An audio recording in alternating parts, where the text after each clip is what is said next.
Welcome to First Down Punts, a show about the on-field and off-the-field news in the world of pro football, as well as how it relates to fantasy football all season long.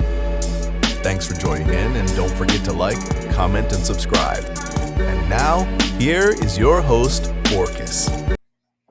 And welcome in, everyone, to another episode of First Down Punts. I'm your host, Orcus, and today we're going to be going over what type of fantasy leagues are out there and what to do when starting a fantasy league. A couple things of note before we get into that, just on the NFL side. Adarius Washington tore his ACL today at practice for Baltimore, so that's sad news. I think I mentioned the George Pickens. Yeah, I did. I know I mentioned George Pickens getting traded to Dallas. And then Derek Carr retiring. That's another thing. I know it's all over the place. You guys already heard it, but it just means it's Tyler Shuck season, baby, which I'm excited about because I got him in a couple leagues already, and I'm a big Tyler Shuck fan. I can't wait to see what he does down there in New Orleans, and I think the drop that people are going to see in fantasy for the Kamara, for the Olaves, is going to end up paying off for somebody that's willing to take them. So just something to take note of. Other than that, we're going to get into this. We're going to start off by talking a couple things about I'm going to express when starting a league. When you're starting a fantasy football league, some of the first things you need to do is what type of league do you want to do? Who are the players that are going to be in your league? And what would be best for the whole league as a whole, not just what you want to do. It's always something to consider. Obviously, you can make your own rules if you're the commissioner and just try to get people to fill that and figure it out. But if you can do it as a collective, as a group, you're going to have a better chance of having a league that sustains itself because people all feel part of it and they're all interested in the style that they're doing. So the 5 main league types are best ball league, redraft leagues, keeper leagues, dynasty leagues, and IDP or individual defensive player leagues. So we'll get into all that. But first couple things, when you're starting a league, you got to know what your settings are. You want to know how many roster spots you're going to have, how many starters, how many bench. Are you going to have flex spots? Are you going to have IR spots? If it's a dynasty league, you're going to need taxi spots, which I'll get into that as we go along. But just some of the things you need to consider. Your scoring system. Is it going to be 6 or 4-point touchdowns for quarterbacks, which it should be 6? I'll get into that in a minute too. And are you going to have bonuses for 100-yard receiver and rushing games, 400-yard passing games? Kicker kicks a 60-yarder if you got kickers in your leagues, or pick sixes if you got defenses in your leagues, or those individual defensive players. How many sacks? He gets 3 sacks in a game, he gets a bonus. So these are all things that you want to consider initially when you're setting up the league. Then I want to get into roster sizes. Guys, there's easily over 400 players that score points in fantasy every single year of NFL football. These smaller leagues, I'm tired of seeing 1 quarterback, 2 running backs, 2 receivers, a tight end, and 2 flex spots. You got a 10-man league, and there's only 7 starting spots, 8 starting spots. Expand your rosters, guys. There's so many players. What, are you scared it might be a little bit of a challenge? Hey, we're playing a game here. It should be a challenge. It shouldn't be that easy. I shouldn't be able to go pick up a starting quarterback off the roster in week 8 that should be on somebody's bench already. Same with running backs, receivers. But it just amazes me how many people go away from using a good portion of the players that are scoring points every year. And they just leave tons of talent out there. It's not a challenge if you can just go pick up a guy that's scoring 1 point less a week in the middle of the season. That guy should already be on somebody's bench, on somebody's starting spot probably, if you're playing it right. I think you should have really, really big rosters in Dynasty, in Best Ball, and in any league that has 12 or less league members. If you have a 10-team league, a 12-team league, you guys should have, even if you want to do flex spots, you should have 3 or 4 flex spots outside of just your standard.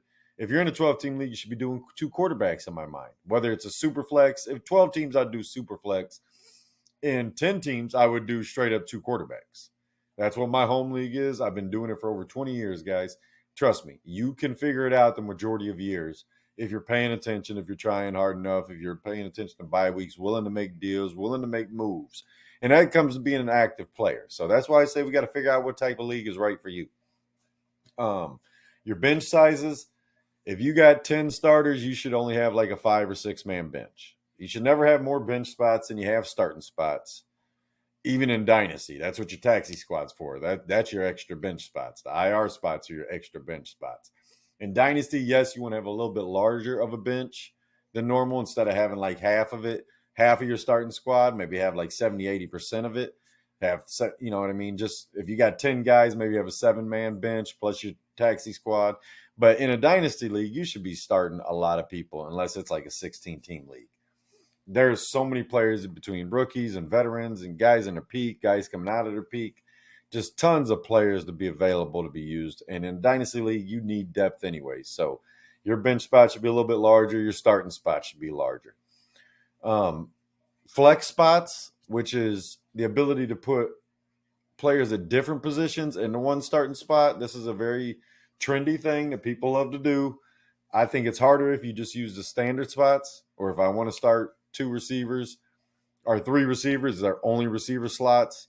But it also helps when you have those larger 14, 16 team leagues to where one team's wide receiver heavy, one team's running back heavy, and you can stick the different players in the slots, the flex spots, to be able to fill out a starting roster through bye weeks, through injuries, through stuff like that. So I understand the flex spot. It is a useful tool, especially in larger leagues. IR spots, that's your injured reserve spots. You don't need them in best ball at all. You don't really need them in a redraft because more times than not, if somebody's going on IR, it's probably for 6 to 8 weeks. And if you're holding on to a guy for 6 to 8 weeks in a redraft, you're probably not competing. There's not enough bench spots. There's not enough space on your roster to be holding on to guys. And so if you want to do a 1 IR spot in a redraft just because, you know, your 3rd round pick or 2nd round pick goes out for 8 games, but you don't want to lose them, to me, that's what makes it challenging. You having to make that decision. Either I'm down a roster spot for 6 to 8 weeks, or that guy is going to be available in 6 to 8 weeks, and it's the race to get him back with 2 weeks left or whatever. So that's all an optional thing. Like I said, I'm not big on IR spots, and like you don't need them at all in best ball, and you don't really need them in redraft except maybe like 1, like I said. But in keeper leagues, dynasty leagues, IDP leagues, we'll get into that. The IR spots are going to be in the IDP leagues just like they are in the regular leagues, but it all depends on how you build your league. So another thing of note, week 18, when you're doing like the playoff format and you're going to do the playoffs at the end of the season, most leagues don't use a week 18. And that's the last week of the regular NFL season. And it's mainly because a lot of teams sit players, so it's harder to fill out a spot. You don't get the value of the player you had all year that final week.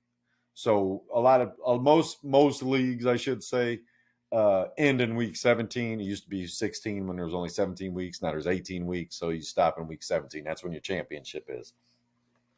And like I said, that's just to avoid a more challenging situation where instead of starting Josh Allen, you're starting whoever his backup is. Instead of starting Pat Mahomes, you started Carson Wentz last year. It's just all about protecting the league, I guess, all the players in the league. If you make it to the championship, everybody else couldn't care about what's going on in the championship other than if they got a buddy or relative or something that they're rooting for over another guy or whatever. But they're trying to keep one guy from getting his 4th championship, 5th championship instead of the guy trying to get his 1st. But like I said, it's something to think about. You don't have to. You can play till week 18. My home league has played till the final week of the season. It has created some interesting finishes down the stretch. I promise you that much. I won a year by 18 points because the guy that was in first started Peyton Manning that year. Now that was partially his fault for not knowing better, but I'll take the championship all the same. That's how I look at it. Trade deadlines, another thing to consider. I like to set trade deadline as late as possible in the season, but I do want a trade deadline. I don't think you should just have trades all the way through week 18 and stuff, even in dynasty leagues. I think that's ridiculous. You don't want to be a kingmaker type thing where, I can trade 3 guys to this guy going into the championship in week 18 or week 17 for his future draft picks in a dynasty league just to make sure he wins this year. And that's Bush League, man. Don't do that shit. Your trade deadline should be done around week 9, week 10, week 11, whatever that last one of those later dates, like maybe week 12 in some leagues. But even then, that's a little close to the playoffs if you're starting in week 13, week 14. So it's all about how many teams are in your playoffs. When do your playoffs start? But I do think teams should have the option to make a trade, especially in redraft. Redraft, it should be pretty damn late. Not in the playoffs, though. Your trade deadline should never be after the playoffs start. So I guess that's the better way to put it. Your trade deadline should never be after the playoffs start. I don't think they should be the week before the playoffs start. Get at least like a 2-week buffer there if you want to set a super late trade deadline. But you should always have a trade deadline in my mind, so you don't have people being kingmakers. Kickers and defenses. Most people have gone away from these positions, other than like IDP leagues, because those are individual defensive players. My home league, like I said, we've been going for 20 years. We've always had kickers and defenses, so we're always going to have them. That's how I look at it. It's just part of what the originality of our league, and what makes it more challenging throughout the years. Like I had Denver's defense last year. They were killing. I loved it. It was great. Other years I have some sorry defense and just can't get 6 points out of them. But that's part of the challenge, man. I mean, that's what makes those leagues a little extra competitive, because it takes the skill to know all types of stuff. Who's the kicker kicking in the dome the most this year? Who's the defense that plays against the worst offenses this year? Things like that become part of the strategy when you're drafting, when you're making waiver moves. And to me, it makes it more competitive. I don't know how everybody feels about that, but I love competing. This is what this is. It's the same as playing sports when I was young. This is my competition. I've said that before. It stands true to this day. I enjoy playing fantasy football because of the competitiveness. I don't like being a lazy ass player. I don't like being someone that's not paying attention. I am engaged for every week of the season, win, lose, whatever. It's just something I'm always going to enjoy doing. I'm always going to be trying to come back even if I'm down. So as far as like your scoring rosters, like I was saying with the playoffs, we still have a points league. You can do overall points. Most people don't do that. That's just a fact. It's a much more defined winner, because there's no sporadic, this guy's team just snapped for 1 week in week 15 in the playoffs and beat the number 1 seed, and then the other guy lost 3 guys. It's just, there's that roller coaster ride of the playoffs. We've installed a side playoffs in our league, which, like I said, I'm going to do a video about our league and a breakdown on how everything's happened over the years and all that other stuff. But main point, most leagues end with playoffs. Some are points league where it's just overall points. Whose team scores the most? It's kind of like the best ball format of we're just going to let the team who does the best over the course of the season be that. But it takes strategy, because we're still setting our weekly lineups and everything. So, like I was talking about with the 12 teams or less leagues, it should be 2 QBs or super flex. If you have 10 teams, 8 teams, it should just be straight up 2 QBs, not a super flex. If it's 10 to 12, I guess you could do super flex just for the flexibility, I guess is the way to put it. But in those leagues, I think you should have a QB limit at like 3. In the redraft leagues, teams can only have 3. Yeah, 2 starters, and you got a backup. If the backup gets hurt, you go pick up another guy, pick up his backup that's coming in for him or something. In keeper and dynasties, you should have like 5 to 6 quarterbacks limits, just so one guy doesn't have 10 quarterbacks. I mean, that's the gist of it. You need points to be scored. Everybody needs quarterbacks, guys. The competitive balance is what keeps leagues going. When you're trying to weight it towards the way you know how to play or the way you know how to win, you're going to end up ruining the league by being selfish. So just something to consider whenever you're setting those QB roster spots, putting limits on them, because there's only 32 starters. I'll keep saying that. And then the last thing, like I was talking about with the scoring system, I just want to go over this. 6 points is how much touchdowns count for. Passing, receiving, rushing, kick return, punt return, defense, interception, fumble return. If the damn kicker fakes a punt and takes off running, it's 6 points in NFL. In college, in high school, in Little League, everywhere you go, it's 6 points for a fucking touchdown. Stop with this 4-point nonsense. You know the last time a touchdown counted for 4 points in the NFL? 1912. Not since 1913 has a touchdown counted as 4 points. It's time you guys get with the program. Catch up with these times. It's 2025. Stop with this nonsense so you can devalue the quarterback position. Why? Because you want to draft Jamar Chase in the first round? Draft Jamar Chase in the second round and get your fucking quarterback in the first round. quarterbacks are the most important position. If you want to be a GM, like fantasy GM, like an NFL GM, then count the damn points for what they're worth. This ridiculous nonsense where it's only 6 points if he rushes it in or catches it, but if he throws it, the guy that caught it gets 6 points, but he only gets 4. What kind of fucking sense does that make? This nonsense has to stop. I'm tired of it. I'll start a damn campaign against it. No more 4-point touchdown leagues. It's fucking ridiculous. So, all right. Now that I've got that off my chest, I'm going to go ahead and get into the league types.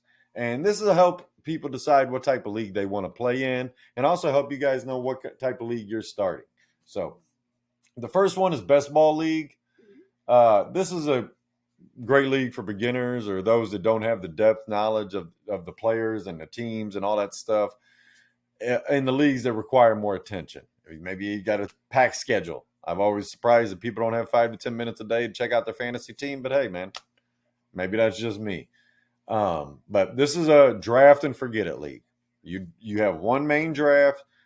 You pick out your starting spots. You pick out a number of bench spots.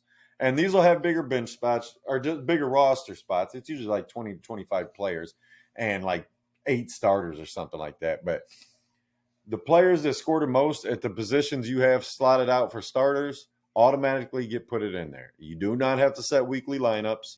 There's no trades.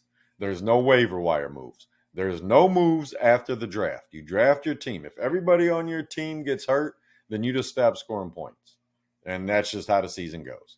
So I call this the lazy league for veteran fantasy players, man. This is the laziest possible league for someone that knows how to play fantasy football, for someone that's been doing it 4 or 5 years.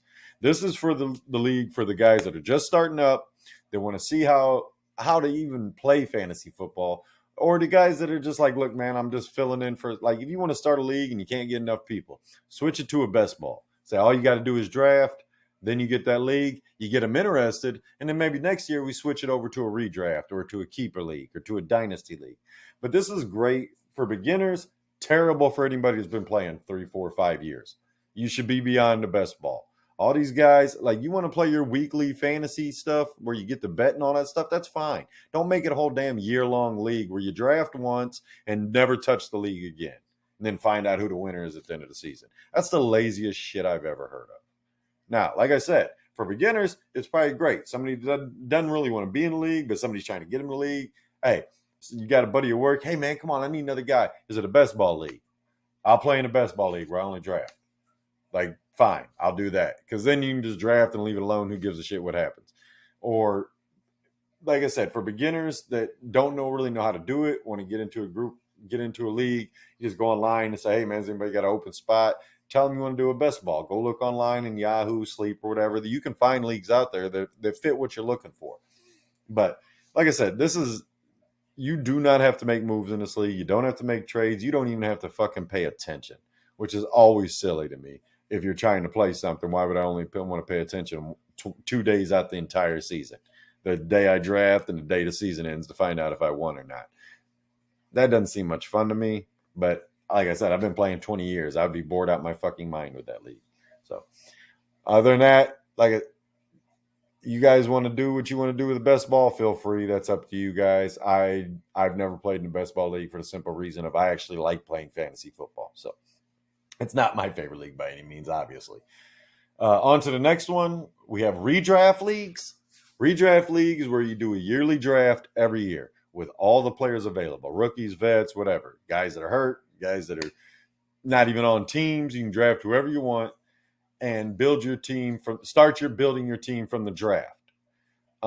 This is the most competitive, in my opinion, most competitive league type because you have time restraints on how long you could have to adjust your team to make it playoff ready, or for the course of the season in a points league to score the most points over the course of the season.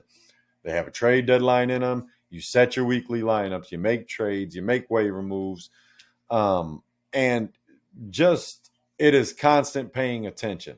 Guy goes down in practice, you better be ready because you can get his backup real quick before the guy that has a starter that went down has him.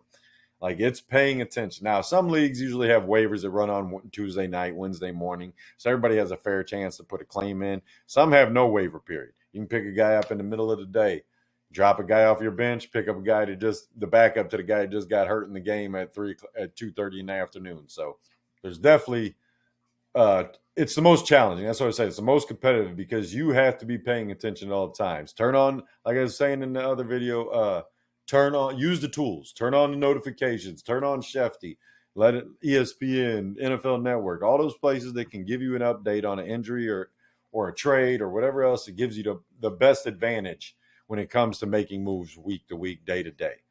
It requires the most attention of any league. So, and it's probably the most popular league, short of maybe Dynasty. But most people do redraft leagues because you only need players for 1 year.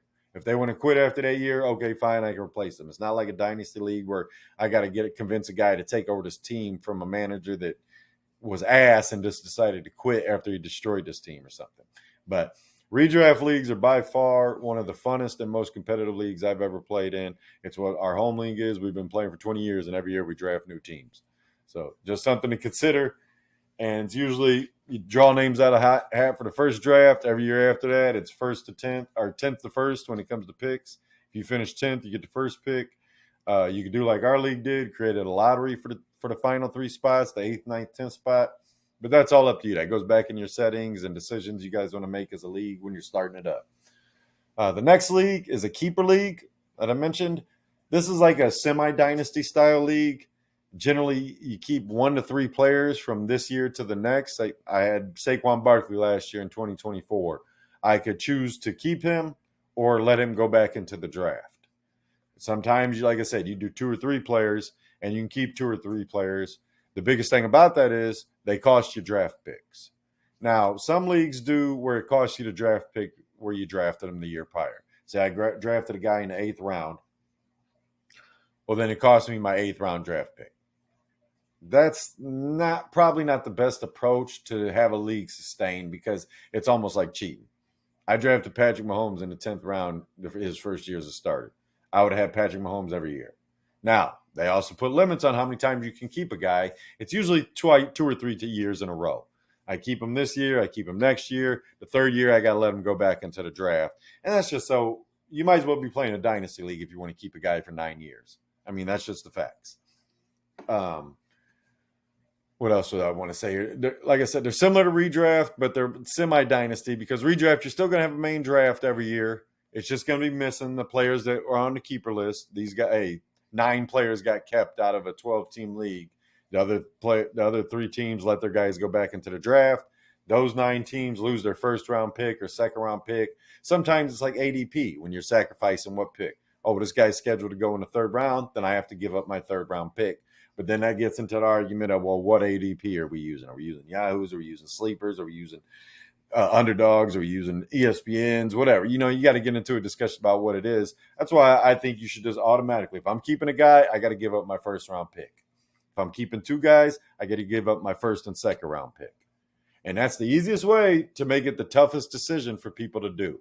Look, Saquon Barkley is going to be a 1st-round pick in most leagues. Giving up your 1st-round pick to guarantee Saquon Barkley should not be a problem. It comes to a problem when you want to keep a guy like Devontae Smith. Well, do I want to give my 1st-round pick for Devontae Smith? Probably not. Do I want Devontae Smith? Yes. And that's what it really comes down to is that makes it a harder decision. If you drafted Devontae Smith in the 4th or 5th round last year, yeah, no fucking brainer, I'd give that up. But that's not what it should be. It should be you give up your 1st-round pick or you give up his ADP. Maybe he's a late 3rd this year. Well, now you give up your 3rd-round pick, man. I don't know what to tell you. But those are the decisions that you have to make in keeper leagues. And like I said, there's usually a limit on how long you can keep one player for how many years you can keep one player, which you should have because you might as well start a dynasty league if you just want to keep people for 10 years. That just doesn't make sense. It's not very fun for the rest of the league to never have a chance to get that player unless you're playing in a dynasty league because then they're going to never have a chance to get players on your team without making a trade. So just something to consider. And keeper leagues still have your weekly lineup changes, your trades, your waivers. Every league except non-best ball except for best ball has the waivers, trades, and lineups. But I just always like to say that when I'm going through each league. Dynasty League would be our next league on the list. This is a multi-year league. This is most like running an NFL team. There's a major draft the startup draft that you have, and I actually did a mock video just recently last week about that. So go check that out. I'll put a link here somewhere around here. Look up, but you can go check that out and see how you do it when you're beginning. Because one thing when you're doing a dynasty league, you got to have a mixture of vets and the young players.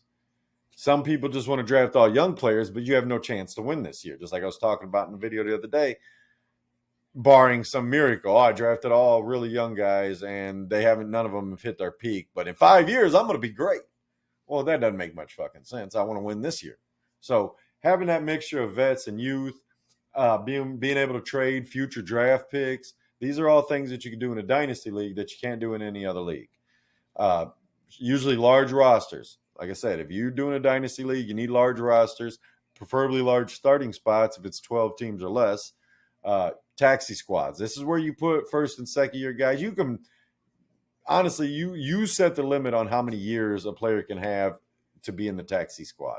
Some people, it's only rookies. And once they're a rookie and they come off that taxi squad, the second year they're out of the taxi squad. They can't sit in there. I like to do 2 years because sometimes it takes guys 2 years to get going.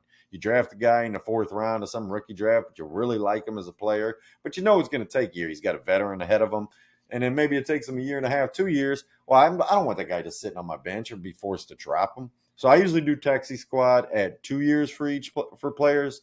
That gives me the rookie and sophomore seasons to really find out how good they are. Sometimes you end up drafting a guy before the season's already over because some other rookie popped off that was on waivers. You picked him up and got rid of the guy you drafted in the fourth round. Maybe the guy got hurt that you drafted in the second round. Obviously, you can put him in an IR spot, but what if you got a bunch of injuries already? These are just things that you want to be able to manage in that. In IR spots, you need at least like 4 or 5 IR spots in a dynasty league because injuries are 100% guaranteed in the NFL, in football, and period. It's just about when. It's not about if, it's about when. Sometimes it's a broken finger. Sometimes it's a torn ACL or Achilles, separated shoulder. You don't know how long these guys are going to be out, but it's definitely IR spots are very, very helpful when it comes to that. I do not think you should be able to put players that are on the commissioner's exempt list on IR spots, but the pup list, IR, all that stuff's fine. I think the exempt list you should have to keep on your team, and they should not be eligible for IR spots. Clearly, that player's done something they shouldn't have done. There's no reason to be rewarding teams because of it. Get them off your team or waste that roster spot. Yeah, and as far as like the dynasty draft, you have one big draft, like I was saying, to start. So you can do it with all rookies and veterans involved. That's how I like to do it in the startup draft. So you see, hey, if you want to draft one of these rookies, you're going to have to pay for it. Other drafts, you might do an all veterans league draft and then a separate rookie draft. And that kind of, if you do that like 1 through 10 or 1 through 12, well, whoever had the 12th pick should have the first pick in the rookie draft. Okay, that's how I did my last dynasty that I started personally. We did a veteran draft and then we did a rookie draft after it, and flip the spots. So I had the last spot in the big draft. I had the first spot in the rookie draft, and that's just a way for you to make it a little more balanced. Granted, most rookie drafts are 3 or 4 rounds. You're not trying to draft 8 rookies because you don't have spots to put them in on your rosters. And that's another thing about roster spots on dynasty leagues. Determine what's right for your league. That's why I was talking about how many bench spots per roster, per starting spots, and all that other stuff, because one thing you don't want to do as a commissioner is change the rules every year to accommodate you or someone else. You want the rules to be the rules. Yes, you guys can have discussions. In my home league, we vote on stuff. We don't even the commissioner doesn't make solid decisions anymore. We just vote on it. We bring it to the draft. If you have an idea you want to talk about, point scoring system, roster spot expansion, whatever, we have to bring it to the league and we draft on it, or we vote on it before we start our draft every year. So just something to consider when you're doing that. And the last league I want to talk about is the IDP leagues, which is the individual defensive player leagues. This is D linemen, defensive ends, linebackers, corners, safeties, and any collection of those roster spots. You're allowed to have flex spots on these. It can be done as an individual league where it's only IDP, or you could put it as part of other leagues. You do a keeper league, a dynasty league, even a redraft league. If you want to have a huge league with tons of points scored, you can add offensive. You could build a whole NFL team. You could have 11 starters, 11 defensive players, have a bunch of players ready to go, and see who scores the most points. Honestly, I thought about this when I was working this whole video up. Was like, I wonder what it would be like to be able to start a full offense and a full defense for a league, even if you did like an 8-man team, or an 8-team league, and had 22 starters across the board, offense and defense. I just think it'd be something to be interesting. I might have to do it just to see what happens, see if I can get enough people to sign up for it. It's a little lunacy, but I enjoy a little crazy every now and again. The IDP league, it has a different element and a depth to football knowledge. You better know players. It's hard enough knowing, like I said, over 400 some players on offense that could score points for you. Now you're going to have to know 400 players on defense that could score points for you. And it's not just touchdowns. It's tackles, sacks, tackles for loss, interceptions, forced fumbles, fumble recoveries. Like, these things all are going to go into scoring points for your team. And like I said, it's a different element. I've played in a couple IDP leagues when I was younger. I haven't played one in years. That's why when the idea popped in my head when I was thinking about this video, was like, I wonder what it would be like to start 22 players every week. It'll be a lot of points, I assure you that. But it's got to be a challenge to do so. And then the last thing about this, it's not as popular. Most people don't want to play with it, defensive players. This is for the diehards usually. This is for the guys that either got sucked into a league that they didn't know had defensive players, or the people that are, I love a challenge and I love defense as much as I love offense, or I love defense more than I love offense. And they're just diehard football fans. They want to go draft these guys that they know are hell of football players on the defensive side of the ball that never get talked about enough in fantasy football. It's just a different way to play fantasy. So just something to consider, but definitely an interesting idea. And like I said, if I was doing an IDP league, I would probably doing it in a dynasty or a keeper league, and try to have large rosters, even if it was 8-8. You know what I mean? Obviously, you don't have linemen out there, offensive linemen out there on the offensive side. So you could put 8 starters on offense, 8 starters on defense, and score a shit ton of points. Because I don't know why, when he goes back to the 6-point touchdown versus 4-point touchdown, why don't you want more points? Let's all score more points. Points are fun. That's why we're playing fantasy football, to get as many points as possible in the game. It's just an entertaining thing that us fantasy football players do. Women, children, men, mothers, fathers, daughters, all of every cousins, every aunts, uncles. You can do it with family, you can do it with friends. It's just something to do that creates a little competition. You can talk some trash and have some fun. Some people take it too seriously. Me, myself, at times, I assure you, because I'm a competitive person by nature, and I don't like losing, and I enjoy winning. So, but it's definitely something that I've enjoyed for, like I said, over 20 years. I love playing fantasy football. It's one of the funnest things I get to do anymore these days, as far as something that I love football as a whole. It's why I like talking about football. It's why I started this channel, because I enjoy football. And fantasy football is just another aspect of football to me. So definitely something to consider. But when you're looking for what type of league to play, know what type of player you are. That'll help you too.